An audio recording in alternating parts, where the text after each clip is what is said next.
From Hollywood, it's time now for... Johnny Dollar. Earl Foreman, Johnny, down in Sarasota. Don't tell me, Earl. Huh? The Florida weather's finally behaving itself. The water in the Gulf is warmed up, so I'll grab my fishing clothes, tackle box, couple of rods and reels. Maybe you better grab your Levi's, boots and saddle, and a couple of 6 guns instead. Huh? What is this, a Western? It may be an Eastern Western before we're through. Listen, Florida is the leading cattle state here in the Deep South. I had heard something to that effect. Okay. The freezing weather a short while back hit some of the ranchers pretty hard. To say nothing of the tourist trade. Right. Ordinarily, the year-round pasturage makes it unnecessary to lay up a lot of hay and feed for the winter. That figures. But this year, thanks to the freeze, the cattle were so weakened by malnutrition and then sloshing around in soggy pasture land that, well, at least a couple of 100,000 of them have died. Well, what's your problem, Earl? Outside of the high cost of steak. A rancher's just hit me with a big fat claim. Oh, how much? $78,750. Says that he lost his entire herd. Well, I knew a lot of them had lost quite a few. But the entire herd? Yeah. You coming? I sure am.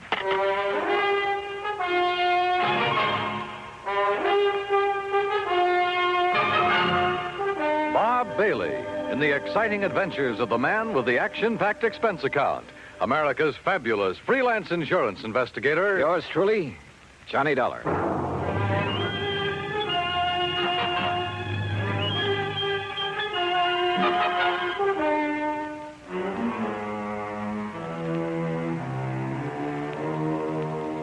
Expense account submitted by Special Investigator Johnny Dollar to the Tri-State Life and Casualty Company, Sarasota, Florida office. Following is an account of expenses incurred during my investigation of the Eastern Western matter. Expense account item 1, 9480, plane fare and incidentals, Hartford, Connecticut to Sarasota. As I expected, Earl Foreman met me at the airport. We headed north on Route 41. 13 miles later at Bradenton, we turned east on 64 after grabbing a late lunch. That's item 2, 575. Then, still traveling eastward, we crossed the Kissimmee River onto a narrow, unimproved road into the swampland. And it struck me that what should have been lush green vegetation in this low, damp country was brown and lifeless. That's what the cold weather did, Johnny. All that grass, that good pasture froze and rotted away. No wonder the cattle haven't been eating well. But didn't I read somewhere they were fed the ruined orange crops? Yes, but that still didn't save a lot of the herds. Losses have been pretty heavy, huh? Yeah, but as I told you over the phone, Trimble is the only one I know of who lost all his steers. That the one who's made the insurance claim? Yeah, Bart Trimble. His fence starts at the next turn in the road. Have you had many claims, Earl? Oh, a few, a month or so ago, small ones. Not many of these people insure their herds. There, that's where Trimble's place starts. You see it? I saw it all right. Hundreds of acres of wet, brown, dead-looking pasture land. I also saw the steers, hundreds of them, their carcasses lying there rotting in the sun. Or what was left of them. The buzzards had done well. 525 head, Johnny. But surely some of them must have survived. Not according to the claim I received. That's why I called you immediately. Earl, you said the other claims were filed a month or so ago. I hoped you'd catch that. Why did Trimble wait so long? That's another reason I called you. Yeah, I see what you mean. Here's his gate. Let's see what he has to say. The Trimble place was unexpectedly new and tidy looking. The main house was a concrete block affair, all white with a slab roof. Behind it was a barn and a corral. The stack of bale hay was obviously for the horses and hardly big enough to feed a herd of steers. A few chickens pecked around here and there. Coming. The woman who opened the door was about 40, tall and nice looking, well made up, almost out of place on a cattle ranch. Yes.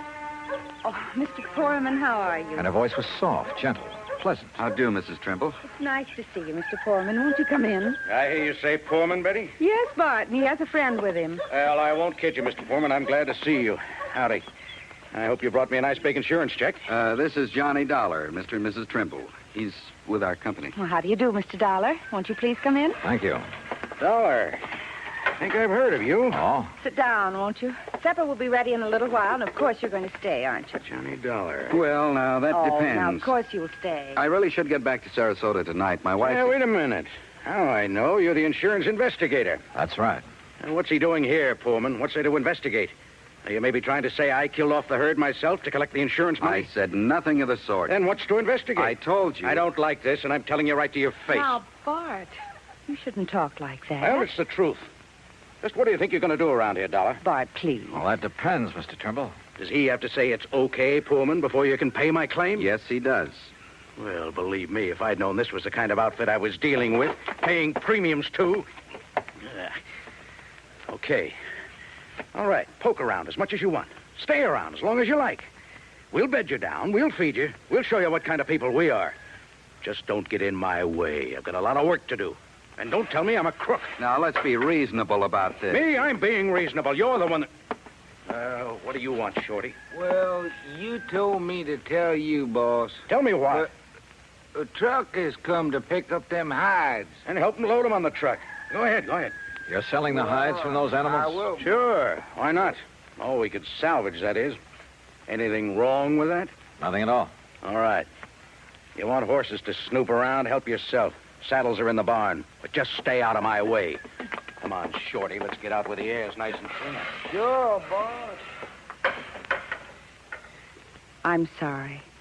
But Bart's been so upset over losing all those steers. Well, of course, we can't blame him for that. He's been working so hard, trying to save some of the hides and sell the carcasses for fertilizer. Yes, I know. But with so many ranchers trying to do the same thing. Why did he wait so long before filing his claim, Mrs. Trimble?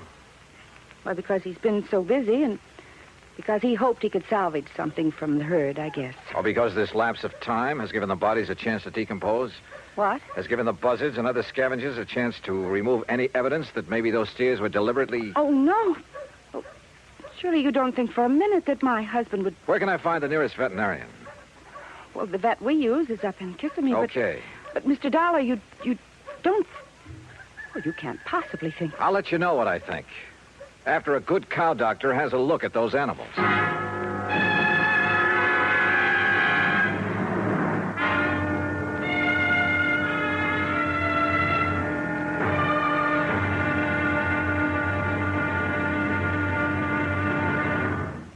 Act two of yours truly, Johnny Dollar, in a moment. From the halls of Montezuma to the shores of Tripoli is an exciting beginning to a stirring song. It is an historic salutation to the efforts of a valiant group of fighting men. Why is their history glorious? What spurred them on? Patriotism and desire for excitement are sometimes given for reasons, but these are not the answers. The answer is, these were men of vision, men who understood our country's needs. Respect, honor, and prestige are things that go hand in hand with a country's greatness. Major Smedley D. Butler recognized this in the year 1915. At that time, our diplomatic negotiations with Haiti were disrupted by Coco bandits who perilously affected the lives of some United States citizens in Haiti. A contingent of Marines under the command of Major Butler was sent in to bring the bandits under control. Though they were holed up in Fort Liberté, Major Butler found an opening in the wall and led a terrifying charge through the breach that resulted in very dangerous hand-to-hand combat for himself and his men. Amid a furious onslaught of Coco bandits and a hail of enemy bullets, Major Butler succeeded in overcoming the resistance and creating a peaceful atmosphere. His grateful country awarded him the Medal of Honor for bravery, forceful leadership, and action above and beyond the call of duty. The second time he was awarded this high honor. Major Smedley Butler had a code of conduct born of years of devotion and service to the United States of America. And now, Act two of yours truly, Johnny Dollar, and the Eastern-Western matter.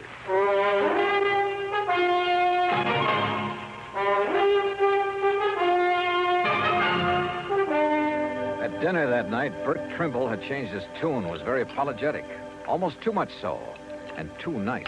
I didn't mean it, Mr. Dollar, what I said before. At least, not the way I said it. But this whole thing has hit me pretty hard. Losing over 500 steers and a handful of calves. I told you, Bart, when they all went so quickly that night, you should have been suspicious. What night, Mrs. Trimble?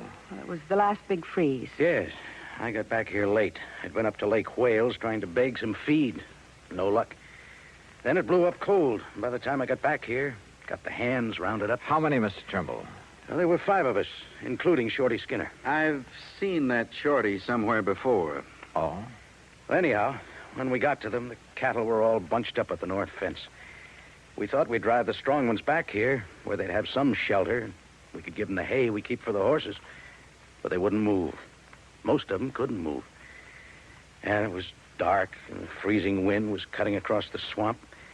So all we could do was come back here and pray. Next morning, they were dead. All of them. I've put everything I had into this ranch. Every penny I saved from my factory work up north, Betty's money from nursing, even cashed in my own life insurance policy. And now they're gone. So if I got a little nasty, well, I guess a man can take only so much. It's been awfully hard for Bart these past 3 years. And then just when things were going good. Your hands bunk out in that building beside the barn, huh? Only Shorty skinned out all the steers we could. The other boys left. I still owe Shorty some wages. I'm going to ask a pretty blunt question, and I want an honest answer. Huh? Had you ever thought of giving up, going somewhere else?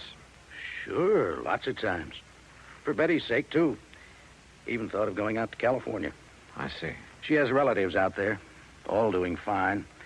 They've kept after us to go out there and crop farm with them. Maybe I should have. But we stayed, didn't we, dear? Yes, I wouldn't give up. Even Betty reconciled herself to sticking it out. If only we'd known that this was going to happen. Yeah.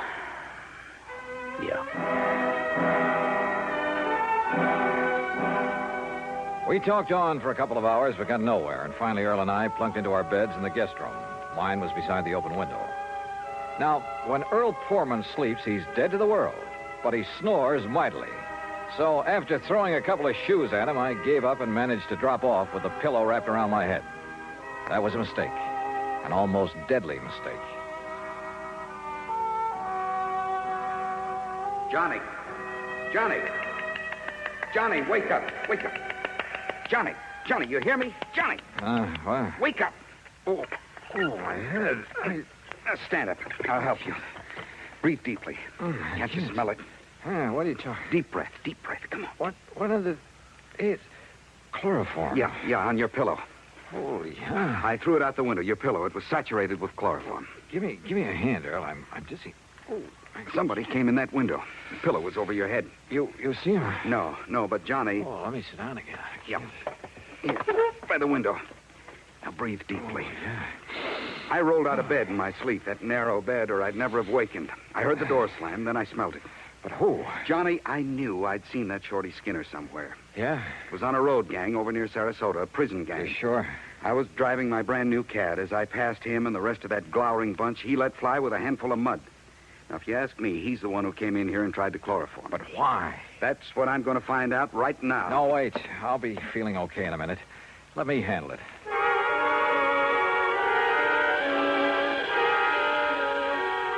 By the time I was able to navigate and get dressed, Mrs. Trimble called us for breakfast. To say the Trimbles were upset over what had happened to me would be an understatement. Breakfast waited while we all went out to the bunkhouse. Shorty was gone. Took what little he owned with him, too. Has either of you any idea why he'd attacked me? Good heavens, no. But I never did really trust that man. He was such a sneaky-looking... like a little rat. Yet he was the only one who stayed when I couldn't keep their wages up to date. Where would he ever get hold of chloroform? That's the part I don't understand. From the locker, dear, back in the barn. Huh? You know, the stuff we got to put that old sick mare out of the way. Oh, yes, of course. I think why Shorty did this is pretty obvious, Johnny. Yeah? He was afraid you'd find out what and who killed off this herd. Bart, look. Here, Betty. The note on top of this bunk. Here, let me see it. What's it say, Johnny? I'm tired working for no pay. I will leave you know where to send my pay when you collect on that there insurance. Shorty. Shorty Skinner. The crazy fool. Wanted his money. He knew I had none, but I could collect plenty on the insurance if he poisoned my herd. Oh, was it poison, Trimble? What? You didn't seem to think so before, but now that you have somebody to depend it on... No. Now you seem pretty sure of it. Mr. Dollar. No, Johnny, it must have been Shorty. Maybe not. When the vet arrives, if he decides the herd was poisoned, okay, we'll take it from there. Act 3 of yours truly, Johnny Dollar, in a moment. Our flag now numbers 50 stars, and behind each star there stands yet another flag representing one of the 50 states. Wyoming's state flag pays homage to the monarch of the Great Plains, the bison, or buffalo as we call him. Set over the bison is the Great Seal of Wyoming, almost as a brand. The red on the flag's border represents the Indians who knew and loved the country long before white settlers arrived. It also represents the red blood of the pioneers who gave their lives in reclaiming the soil. The red, white, and blue border of the flag indicates Wyoming's oneness with the Union. Wyoming's state flag, the flag of the 44th state to enter the Union, was adopted on January 31st, 1917. And now, Act 3 of yours truly, Johnny Dollar and the Eastern-Western Matter. The veterinarian arrived from Kissimmee. He, Bart Trimble, Earl Poorman, and I rode out on horseback to inspect the dead cattle. As I had anticipated, the vet made it plain that the bodies were too far decomposed for him to tell anything. Until, that is, he noticed a pale purplish line around the inside edge of a watering trough at a far corner of the fence. Whoever used it didn't realize that it'd leave this telltale ring around the trough. Used what, Doctor? Well, let me scrape off a little, make sure. You think it's a poison, Doc? If I can taste it without getting enough to hurt me. Ooh. Well? Yeah, no doubt about it. Phenofic acid. That's what killed the herd? Yeah, beyond a shadow of a doubt. That's not a very well-known poison, Doctor. I know. It's used almost entirely in laboratory experimentation. I remember it well from my college days. But out here? Who did this to me? Who did it? You don't know? Shorty. Who else? Mr. Dollar. Look, I'm going back to the ranch house to a telephone. I'll see you when you get back there. I called the state police to get out on all points on Shorty Skinner. Then I started on the police in the neighboring towns. The second call to headquarters at Lake Wales got me unexpected results. Sure, we got him right here in the clink, sir. Oh? Well, what are you holding him on? Just vagrancy, no visible means of support. Found him sleeping on a bench in the park about 9:30 last night, so we hauled him in, let him put his X on a police blotter. His what? His X, you know. I certainly do. Thanks very much. The others hadn't got back from the pasture yet. Mrs. Trimble was in the kitchen making lunch. Quietly as possible, I sneaked into their bedroom. Carefully hidden in a desk, I found a lot of letters from the relatives in California. Letters urging that they give up the ranch, do something, anything, to get the money out of it and move to California. Those letters were addressed to only one of the Trimbles. They were addressed to... And then I saw it, neatly framed on the wall, a diploma. A diploma from the famous Lippenwall School of... Why, Mr. Dollar, what are you doing? Mrs. Trimble, I found out that Shorty Skinner has served time. Shorty? At least to the extent of working on a road gang. What for, I don't know. Then he is a criminal. Then there's no question about who poisoned the herd. Oh? You know about the vet's findings? That they were poisoned? Well, no. No, but I thought it was understood. A lot of things have been understood. Wrong things. Did Shorty give you a home address when he came to work here? Yes. Yes, he did. Do you think he'd go there after what I'd like he's to done? see it, please. Well, it's here in this top drawer. Yes, here. That's not his writing. No, that's mine. You see, Shorty can't write. Oh? So he couldn't have written this note you found in his bunk. But who... But look at it. Doesn't that curly Q on the letter T look like the one here when you wrote his address? And how about this capital I? Good heavens, Mr. Dollar. Friends who wanted you to go to California, and you wanted to go. Of course. But as Bart told us, you reconciled yourself to staying here, apparently. I did. I did stay here, even though I wasn't happy. Then the big freeze gave you a chance to kill off the herd, collect a lot of insurance money, and get away with it. You thought. Mr. Dollar, how dare The method? you? A little-known poison you'd learned about back in the Lippenwall School of Nursing. No. But no. you hadn't expected me here to investigate, so you had to get rid of me. How? As a nurse, you knew all about chloroform. Look, Mr. It Dollar... was a natural, with me sleeping with my head on the pillow, and you knew that Earl was a sound sleeper. He's been here before. And who'd get blamed? Shorty, because he'd left.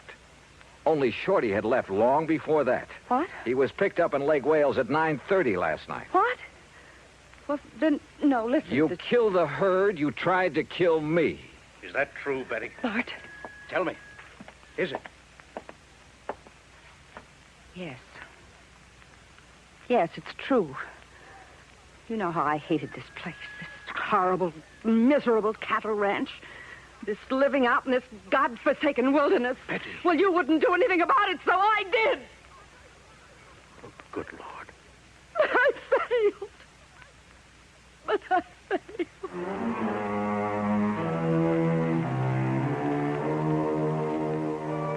Item 3, $50 to a lawyer at the county seat who took my deposition.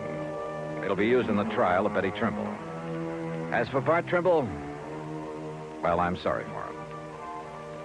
Expense account total, including transportation back to Hartford, $207 even. Yours truly, Johnny Dollar.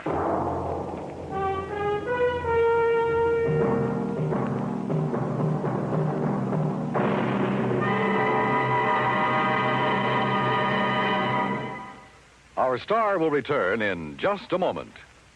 It doesn't take a war to make a hero, nor does it take a situation filled with an onslaught of deadly enemy gunfire, bombs, and mortars.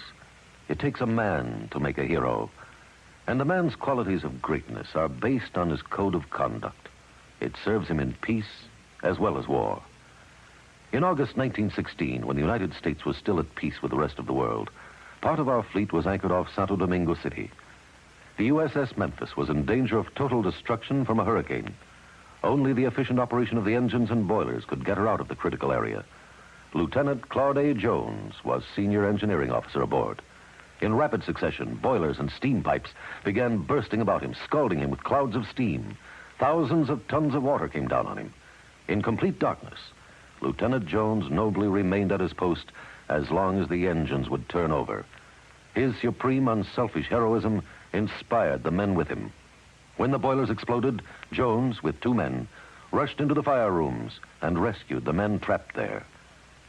In the face of death by drowning, burning, or suffocation from the scalding steam, Lieutenant Claude Jones performed a heroic feat because he felt it was his duty to do what he did.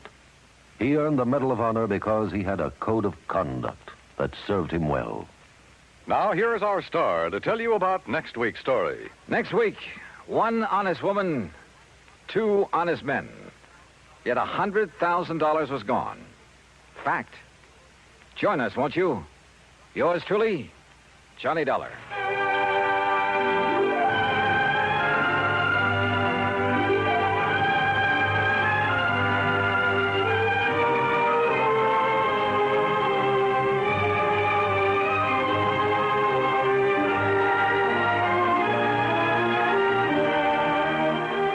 Yours truly, Johnny Dollar, starring Bob Bailey, originates in Hollywood and is produced and directed by Jack Johnstone, who also wrote today's story. Heard in our cast were Virginia Gregg, Vic Perrin, Jack Moyles, Marvin Miller, and Herb Vigran.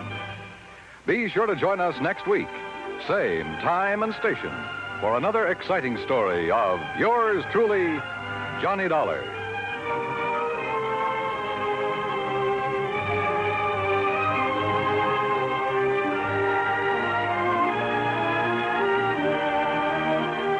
This is Dan Cubberly speaking.